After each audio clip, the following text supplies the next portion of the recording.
Mr. Feller, take us away. Thanks, Robert. Two topics. I wanted to follow up on some of the discussion yesterday about the don't ask, don't tell ruling. Does the President have a message yet for officers and service members on how to react until the legalities are settled?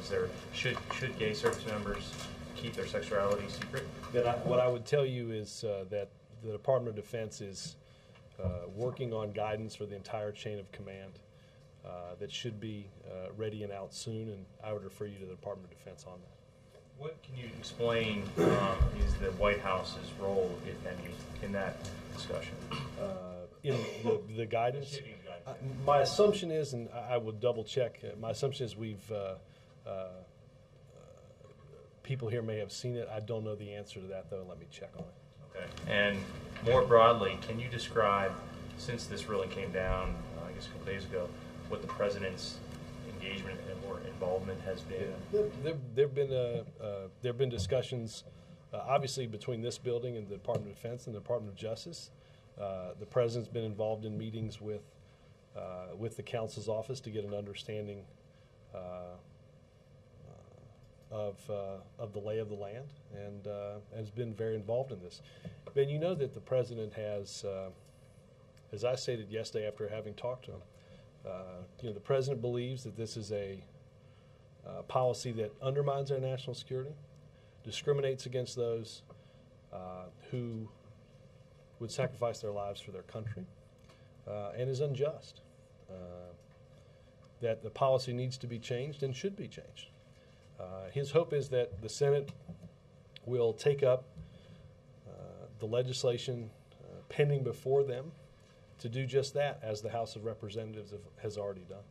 One last thing on this. I mean, you've just talked about how the DOD is doing guidance and the call to Congress to pass that law, but is the President comfortable with sort of how this stands? And there's a lot of, at this moment, a lot of deferring going on. Does he feel like he needs to, deferring to Congress to pass the law, deferring to DOD to take the lead on responding? I don't know if I mean, there are certainly places obviously the Department of Defense working on guidance for the entire chain of command. That would be the department that would have obviously purview over that. In terms of, I don't think we're deferring to Congress. The President has been active in encouraging and imploring Congress to do the right thing and end a harmful, discriminatory, unjust law. That's been his position for as long as I've worked for him, since 2004. I think we're close. The House has voted on that. And as I said yesterday, the courts have demonstrated that the time for Don't Ask, Don't Tell is coming to an end.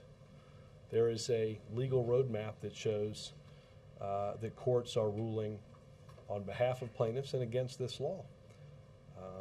So I think, as I said yesterday, in discussing with the President, I think this policy, I think the end of this policy, the time for the end of this policy has come, and that it will end quite soon. One other quick topic, please. Can you give the latest assessment from the White House about the peace talks Afghanistan is trying to hold with the Taliban specifically? I mean, should the American people view these as serious talks that could actually lead to some sort of resolution? Well, Ben, as far back as his speech at West Point, he has mentioned an Afghan-led process for reconciliation. We understand that there's certainly a political dimension to ending the war in Afghanistan, as there was in Iraq, and as we've seen and we're likely to see in conflicts that are not going to involve the entire defeat or surrender of and the signing of documents on the deck of a battleship. This process, as we've said and as the President has said, will be Afghan-led, appropriately so. That those that seek to come back into the fold of life in Afghanistan must renounce violence, abide by the Afghan Constitution, and break from al-Qaeda. I would mention that these are talks that are happening at a time in which you have heard General Petraeus discuss the tempo of our operations in Afghanistan. The tempo has never been higher. We have the most resources that we've ever had in the country, and the tempo of those operations also has never been higher. I just follow, Robert. On the NATO subject, are U.S. and NATO forces, as is being reported, willing to help the Taliban leaders, negotiators, get safe passage to participate in talks? I think ISAF has discussed some of their logistical roles in this, and I would point you over to ISAF on that. Okay, on the housing foreclosure crisis that seems to be building, there's growing signs that this is not being contained. What is the level of concern within the administration, and what, if any, new steps are being considered to prevent this from spreading further?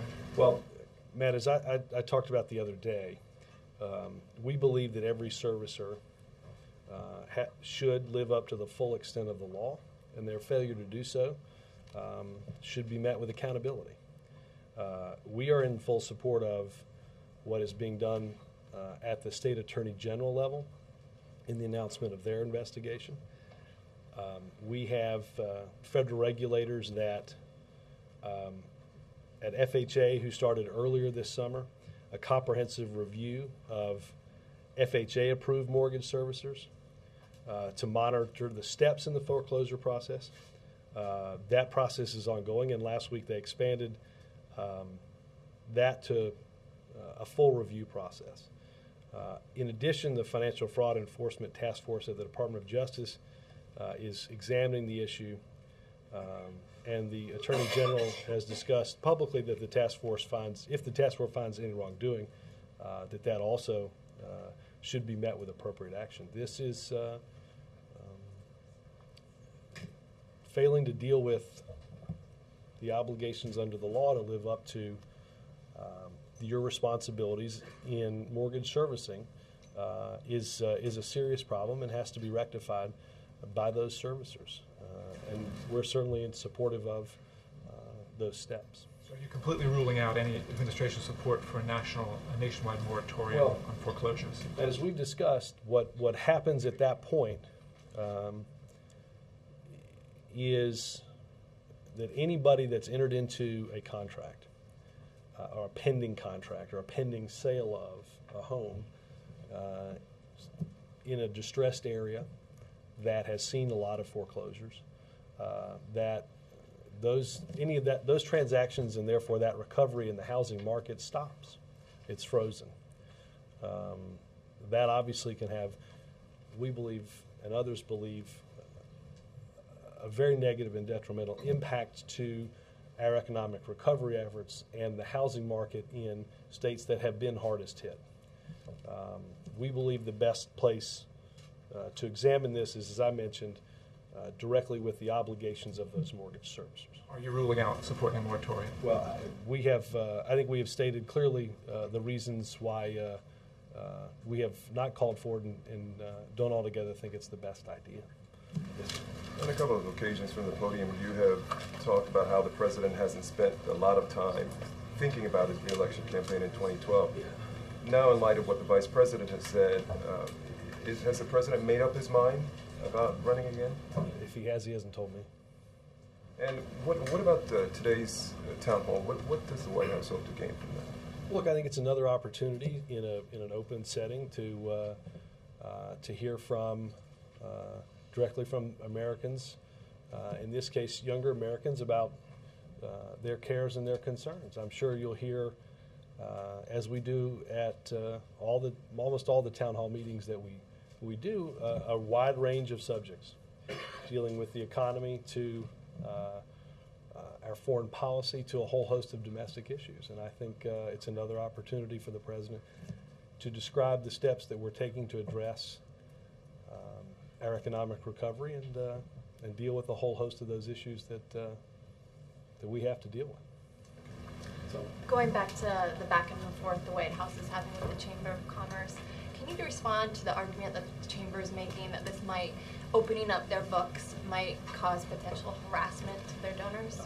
Yeah, I mean, again, I think this is a nonsensical argument to make in order to continue to hide and shroud the identity and the agenda of those that are writing million-dollar checks to influence the outcome of elections and ultimately influence the next legislative body. Are those donors, is their identity being hidden because the voters in a certain state would rather not be confronted with the fact that they're for rolling back Wall Street reform? Maybe they want a whole host of things from the next government that, knowing their identity, would know their political agenda. It's the easiest problem in the world to solve. Simply open your books. On one other issue, Michelle Obama early voted in Chicago today, as you know. And in the print poll report, one of the people, Dennis Campbell, who she met, said, this is a quote from the poll report, she was telling me how important it was to vote to keep her husband's agenda going. Some people have raised the possibility of this being against the law as far as electioneering rules, not campaigning within 100 feet of the point. Can you respond to that? Obviously, it wasn't in Chicago today. I'd point you to the First Lady's staff. I don't think it'd be much to imagine that the First Lady might support her husband's agenda, but that's just me going way out on a limb. Speaking of which, has the president watched her events out there, and have you heard him say anything about it? No, I have not heard him say anything today. Obviously, look, she's a remarkable campaigner. She spent, in 2007, she went into a lot of the early states, did a lot of campaign events, and was enormously valuable throughout the general election. It's not surprising to us that she got the type of rave reviews that she got yesterday. On the Chamber and Carl Rube and all that, and I might have missed this if anybody already asked it, but Tim Kaine compared it to Watergate. Said this could be the biggest political process scandal since Watergate. Does the president feel that way too? I haven't seen what Chairman Kaine said.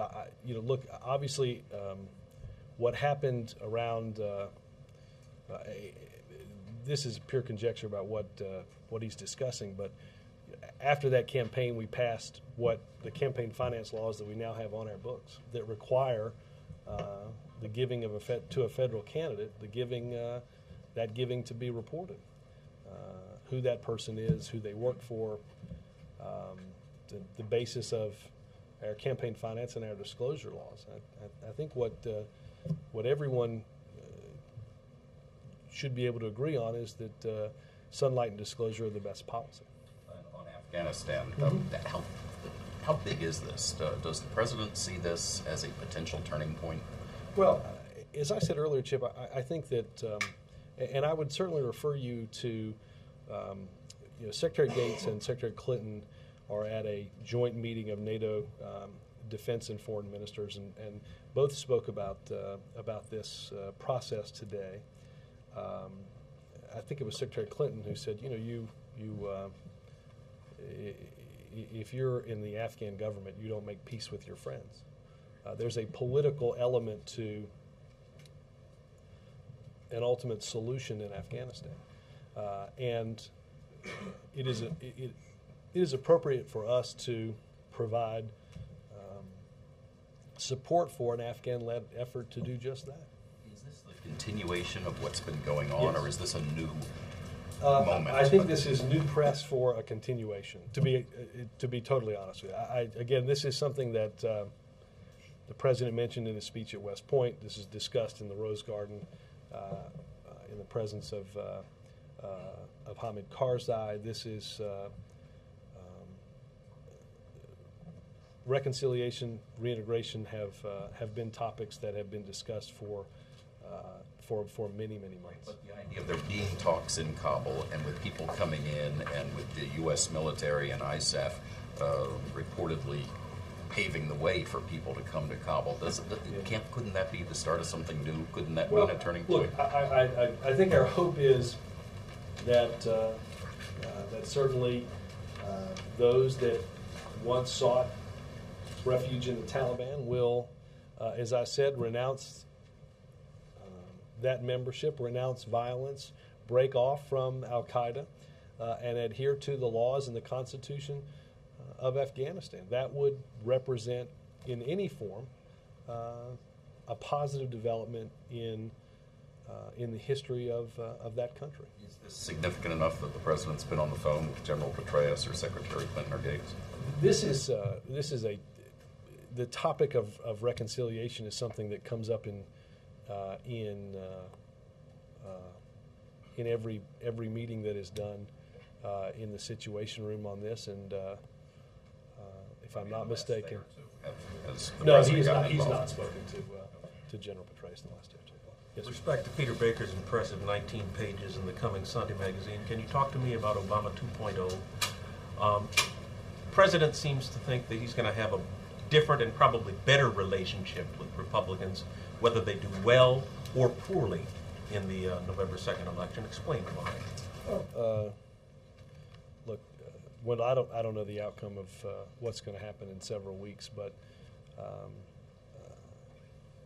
I think the president is hopeful that regardless of that outcome, that Republicans will come in from outside and come off the sidelines and help begin to solve problems. That's what governing the country is all about. That's what's required. We have problems that have to be dealt with. Our long-term fiscal situation, it has to be dealt with. Education reform next year is going to have to be dealt with. Implementing Wall Street reform is going to have to be dealt with. And the president believes that it's possible that Republicans will actually begin to take part in that. Yeah, John Boehner put out a release today in which he called your infrastructure rebuilding proposal more stimulus spending to be paid for by higher gasoline taxes.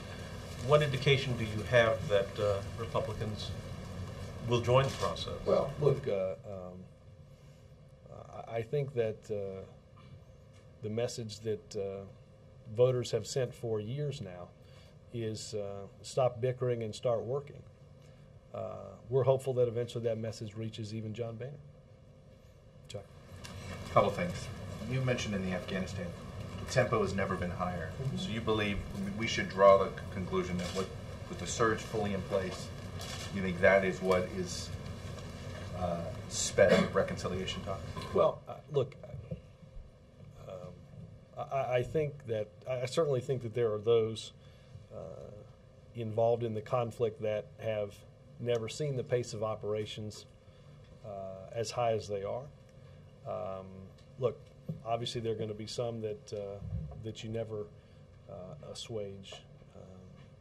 I think there are others, though, that, as you've heard the president talk about, we'll look for an opportunity to come back into life in Afghanistan. That's part of that process. You guys believe there's a direct correlation here? Because you guys have beefed up the operation in Afghanistan. Suddenly you've got reconciliation. I think it is unlikely that it normally happens the other way around. But I think it's important to understand that even as there's an Afghan-led effort to do this, we still have our operational goals that are being fulfilled by General Petraeus and our troops on the ground. Don't tell very quickly. What's the president think of the court case itself? Does he agree with the and I know what his position is in Don't Ask, Don't Tell. Does he agree with the ruling that this is the way to go? Look, I think I'll say this. I think the president agrees that it's time for this law to end. Excuse me. I don't. I have not heard him discuss specifically the ruling or go through the ruling of the case in the sense that you might as a law student, but certainly his belief about the injustice that's done, the discrimination that's done, all part of what frames his view that it's time for this law to end. Is it fair to say that he wishes this were not done through the court process, that this had been done through Congress and the Department of Defense? Yeah, I mean, that's the process that the president has through the legislative process begun the repeal of the law, and through the work of the Department of Defense, the chairman of the Joint Chiefs, the Secretary of Defense, and the other Joint Chiefs, working through how to ultimately transition from one to the next. And I think it's clear, based on the cases that you've seen around, not just this case, but other cases, that that don't ask, don't tell is not going to last much longer. Does justice have to challenge the ruling? I'm sorry. That's okay. I'll just say, Wendell, news on that will be you'll hear from or come from the Department of Justice. This week, should we expect something like that this week? Again, I'd stay in touch with Justice. But is there justice ordinarily bound to challenge a judge's ruling that strikes down existing law? Again, without getting into what might happen, I would just stay in touch with Justice. Very quickly, everybody else is setting expectations for you guys in the election. What's a win? What's a win as far as the White House is concerned? Nice try. Is holding Congress the what's a win? I've What's said a I loss? expect that we will hold Congress. And if you don't, that's a loss as far as you guys are concerned. I don't have my wallet with me, and No, but I mean, you guys know what's winning and what's losing. I've said clearly that I think on election night we'll retain both the House and the Senate. John. From your answer to Wendell's question, it sounds like you did read the New York Times Magazine piece. I did. Okay. Can you elaborate a little bit on what the president meant when he said there's no such thing as a shovel-ready project? Does that mean that the stimulus on the infrastructure side has not been helpful to the economy? No, I look, there are more than 75,000 job-creating projects have been started as a result of the infrastructure investment in the Recovery Act. Did every project start as quickly as you would have hoped? No, but 75,000 have. Investment in each state in improving the infrastructure, the roads, the bridges, the airports, fundamental investment in building a foundation for a stronger tomorrow, which was necessary and needed, and has created jobs, has led to economic growth. The president has no second thoughts about that. Do you think that the timing of this self-criticism is helpful to Democrats going into this election? No offense, I don't think I don't know how many people will read the New York Times Magazine. Okay, and one more question on something else. Okay, from the Wall Street Journal, like tearing that.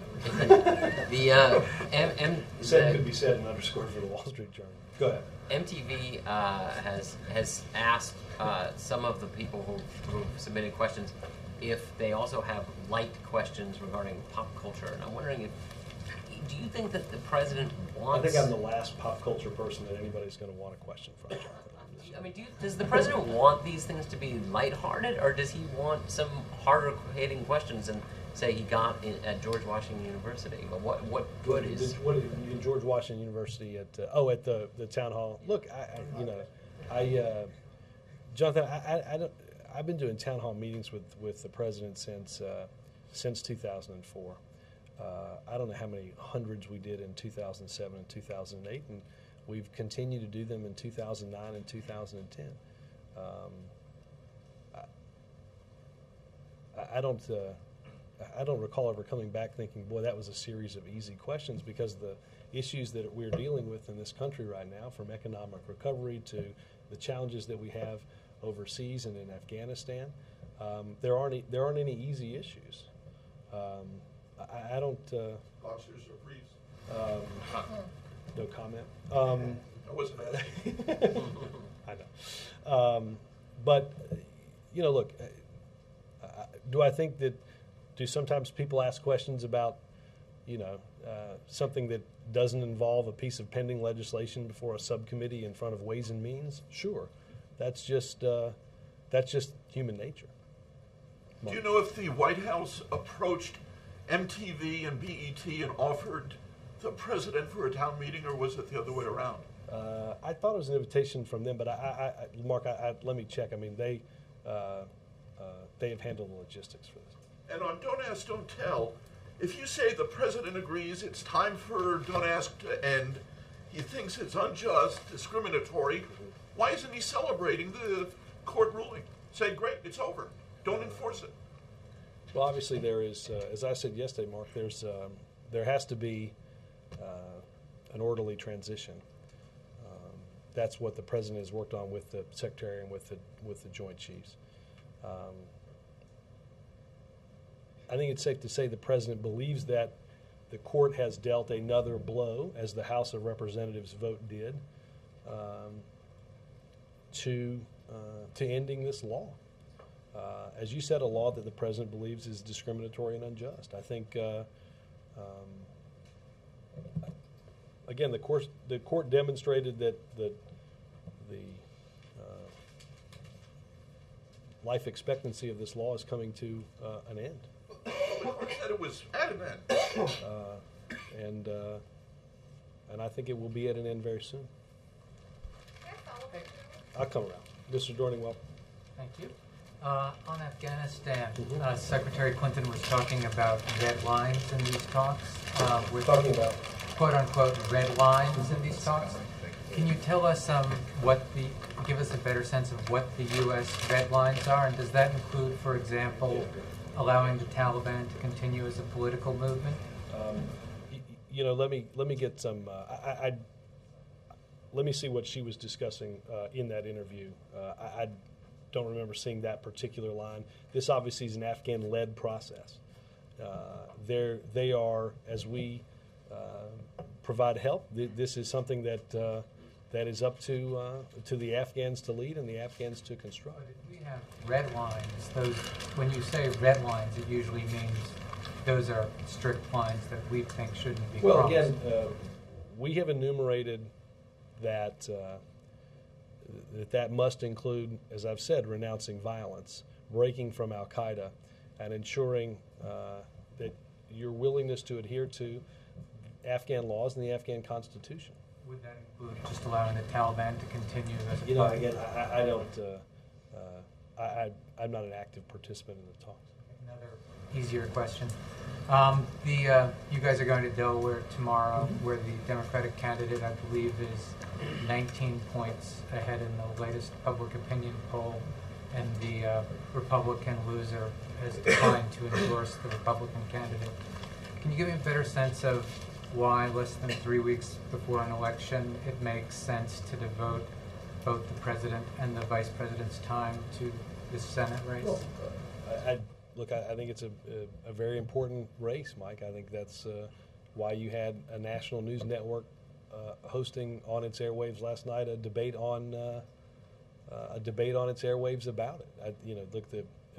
We understand that every vote and every race is important, and obviously this one's sort of near and dear to the vice president, and they're both happy to go do that. They were both in Philadelphia over the weekend. The president and the first lady will be together this weekend, and it's an important race that we certainly hope and expect to win. Is the president going to do early voting in person? No, he is. He's going to vote by absentee. He has requested the ballot. I believe the ballot is somewhere in the building. I think he has it. You said yesterday the president hoped to speak with the CEOs of some of the companies that were involved in the rescue. Has that happened? I will check with OPE on that. I know they had gotten some numbers, but I don't know the answer to that. Also, are there ways in which you expect this afternoon's town hall to be fundamentally different from Tuesdays, or is it sort of same thing, different venue? Well, I don't know what the participants will ask. I don't doubt that there's an element of commonality in a number of the questions that you hear throughout the country in town halls. So, look, I think there'll be some overlap on topics as you always hear, but I have no idea what they'll ask. Robert, you said that the president is hopeful that after the election, the Republicans will come off the sidelines and participate more. He's been hopeful before of Republican participation that he hasn't. Hope's kind of big with us. Hope's big with you, yeah.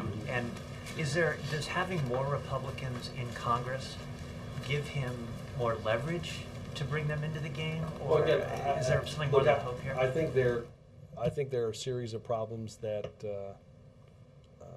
are going to be dealt with and have to be dealt with by both sides.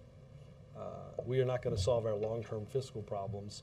One party alone is not going to solve our fiscal problems. One party alone is not going to reform our immigration laws. There are a whole host of issues that Democrats and Republicans are both concerned with and need to take part in solving. The president has remained optimistic and hopeful throughout the process that Republicans will, at some point, as I said, come off the sidelines and begin to participate in the act of government. The president remains hopeful that that will happen. By having a larger Republican presence or outright control, though, will he be using words like obligation to participate? Will he be making clear that when you take an oath to you largely take an oath to obligate to participate? That's what their job is, drawing a paycheck to do that. We'll see if they begin to earn some of that money. Robert, you were asked previously, I think it was yesterday, whether the president believes "don't ask, don't tell" is constitutional or unconstitutional. I've not gotten anything else on that. He's talking wrong, unjust, discriminatory. All right. I can ask about the trade deficit. It's back up again sharply this month, and it's at its highest level ever against China. Mm-hmm. Isn't it time to get something done about the currency? Well, look, which is why the president raises it in meetings with the Chinese, why the secretary and others have been involved in pushing the Chinese government to take action on its currency. Absolutely. The legislation that was passed in Congress is a reminder, as I've said here, of the extent and the concern about this issue. It's not just something that's here at the Department of Treasury. It's on both sides of the aisle, and it's on both ends of Pennsylvania Avenue. The United States, I think we've seen over the past many months that the United States cannot drive world demand anymore. We cannot, as a group, create the demand all over the world for everybody else to sell their goods. That's why the president has pledged to increase our exports, and we're working to do that. But there's no doubt that the president, the secretary of Treasury, and others will continue to put pressure on the Chinese government to live up to its obligations. Clarifying on your suggestion that the new guidance will be coming out for the military chain of command, wouldn't any new guidance have to be based on whether the Justice Department, the president, intend to seek either an appeal or a stay of the current injunction? Again, I'd point you over to DOD. No, they're not, but I'd point you to DOD for the answer. Well, but the DOD isn't making the decision on an appeal, is it? DOD is involved in that, yes. And so any new guidance they get would have to wait and see what the Justice Department wants to do. Again, I think they're in the midst of constructing the guidance, and it'll be out soon. On the MTV event this afternoon, are you aware that the network put out a casting call on a professional site for asking for people to apply for? And my understanding is MTV is selecting their audience the very same way that through the very same means of seeking interested participants as ABC did when we had our healthcare town hall, or CNBC did when we did our recent town hall on the economy and jobs. And this is a regular presidential official event. This is not a campaign event. Right, it's true. And you don't have do you have advanced knowledge of the questions? Never have. The same way. way. And just two things. Is the president planning to go to Cancun for the climate summit in the end of November? Is what? Is the president planning to go to Cancun for the climate summit? This November? Yeah. No, not that I'm aware of. Under discussion.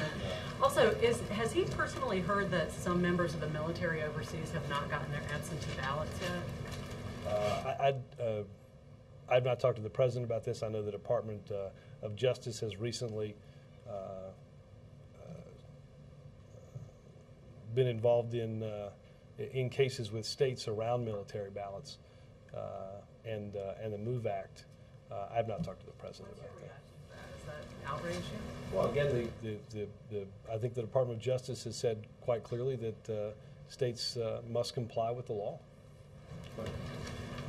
Robert, there have been some recent polls out showing that the president's approval rating among young people has taken a pretty precipitous dip. Why do you think that is? They were a huge part of your success in 2008. What do you have to do to reclaim Well, that? look, not shockingly, our approval rating is not the same as it was when we came in. The good news is nobody expected that it would be. Look, I don't think young people are immune to the frustrations of our economy any more than voters my age or others. Look, the pain of our economic devastation has been spread wide. It's deep. It affects those who are coming out of college and looking for jobs in a job market for the first time. But I think the president will be able to make a pretty forceful case that we've taken big banks out of being the middlemen in college loans. We've made college, by definition, in that case, more affordable, more available. We have economic growth for the first time. We're creating private sector jobs, which are important. My guess is his message will also be the same as it is to others, and that it's going to take time. One other thing. Yesterday, the First Lady mentioned on the Tom Joyner show that she was encouraging supporters to pray for her and the president. Do you think that that's a good idea?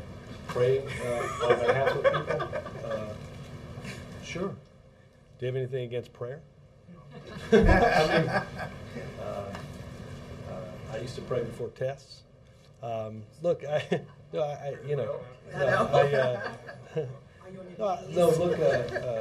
but let's be serious.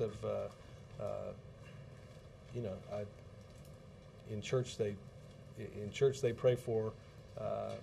We pray for our troops. We pray for those in harm's way. Each individual may pray for people that are important to them, and I think the president is always uplifted by those when they pray on for him and for the country. April. Robert, going back to this event this afternoon, what is the specific youth demographic that you're trying to reach? I've been told today that by David Posaitis of the Joint Center for Political and Economic Studies that African American and Latino youth are younger than white youth. So what is your demographic that you're really trying to reach in the younger? I don't know the answer to that. I think the demographic for the town hall is, I think youth in this case is considered under 30. But look, I don't. I don't know if there's a demographic standard for such. I think that's what's those are those that are participating in the event itself. But look, I think you're talking about people that are that participate in our democracy that are near the voting age, that are in college, that are just coming out of college, that are young professionals. So look, I think it's a whole host of different ages. And also, do you have a definitive answer as to when President Obama last spoke with Nancy Pelosi? I asked that a couple of days ago. I believe it was during the meeting that she was last here. If that was the date, then that was the case. I know I think the vice president is supposed to speak with her at some point today. But understanding that he's going to go on the campaign trail with Harry Reid, do you think that's a long period of time not to speak to the leader of the House, who's in his party? No, I think the Speaker, the President, the Senate Majority Leader are clear about what we need to do in the remaining few weeks. Margaret. So we got this like really busy domestic political season, and then he's leaving almost immediately for India. And what I'm wondering is, in between, is he trying to make some time to get ready for that trip? He has not been to India before at all, has he? Is he building into his schedule over the next few weeks some time to meet with Indian Americans, to read any literature, to study up on the Diwali, and can you describe any of that? Let me get some better. I've not certainly seen. I mean, there's regularly scheduled national security staff time. I know there's been a lot of staff meetings about our itinerary and our list of events. But let me see if I have can get a longer answer from them on some of that. Karen. Yeah. So thanks, Robert. The very first question I asked you on Tuesday was whether there had been any discussion of how to bring DOD into compliance with the injunction. It's now 48 hours later. There's been nothing, to this very minute, there's been nothing yet out of you guys or DOD or DOJ on how to bring them into compliance with the injunction. Meanwhile, as first reported by the New York Times this morning, I've also verified this myself, you know, there are recruits walking into, hopeful gay recruits walking into places trying to enlist and being turned away by recruiters, one specifically Omar Lopez in Austin, Texas. Are you saying, I know you said that DOD is going to be issuing guidance on this, but you seem completely deferential to them. Are you saying the White House has no concern and bears no responsibility for the fact that DOD seems to be out of compliance and potentially in contempt of court? Well, I'm not a judge or have a legal degree in terms of the last part of the question, Carrie. We have been in and are working with DOJ and DOD regarding the legal questions surrounding the judge's ruling. I expect, as I said earlier, that DOD will have guidance soon, and I would stay tuned to the Department of Justice for news or developments on the legal side. Have there been any back and forth between the White House and the Pentagon on what to do about this, on the fact that they're, I mean, these recruiters I don't know the nature of every discussion, Carrie, but the White House counsel has certainly been in touch with the counsel at the Pentagon over the course of the past 48 hours, yes. And what is the nature of that conversation then? I've not been in most of those discussions, Carrie. Again, I think they are working through legal issues, and I would point you over to the Department of Defense on that. Is the president concerned about that? I mean, the fact that the DOD Absolutely. isn't. Yep. Look, as I said to an earlier question, I think the president clearly has been involved in and been in meetings about our policy, about the steps that we're taking. I came out yesterday only after I'd talked to him about the case itself. So yes. And one last question. Sure. Thank you very much. In the lame duck session, you've talked about being hopeful that the Senate will actually pass this.